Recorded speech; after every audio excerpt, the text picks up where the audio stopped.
Le coup de téléphone mettra fin à la rupture entre le Maroc et la Tunisie. La force des liens fraternels qui unissent les deux peuples ont été confirmés selon le ministre tunisien des Affaires étrangères. En août 2022, le Royaume du Maroc a retiré son ambassadeur de la République tunisienne, suite à l'accueil du chef du Front Polisario Ibrahim Ghali.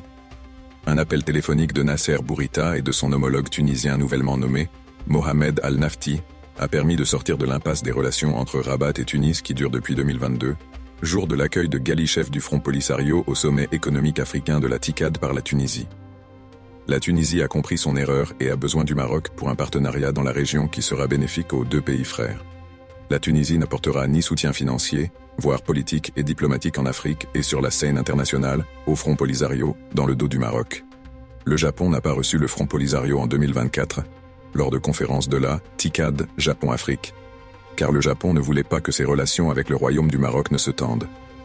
Tous les pays du monde ont pris conscience que ce qui s'est passé avec la Tunisie pourrait se reproduire.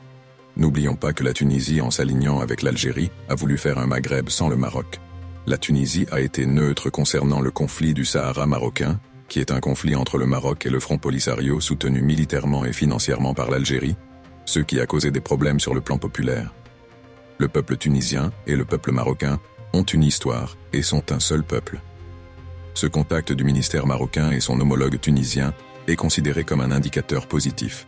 Ce contrat confirme la volonté du Maroc de rouvrir les voies avec son frère tunisien. Le Maroc a informé le monde qu'il ne tolère pas la question du Sahara marocain, surtout que la Tunisie, pays frère, n'avait aucune raison de lui être hostile. Un rôle essentiel du Maroc et de la Tunisie pour les pays du Maghreb.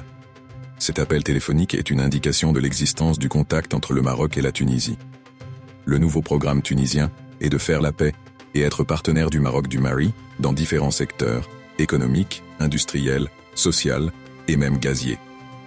Le Maroc et la Tunisie seront des partenaires exceptionnels du Maghreb. L'Algérie a fermé tous les canaux qui liaient le Maroc et la Tunisie.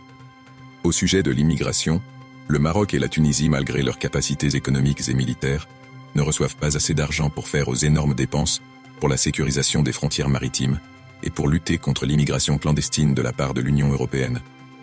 Merci de me suivre et abonnez-vous pour être informés les premiers.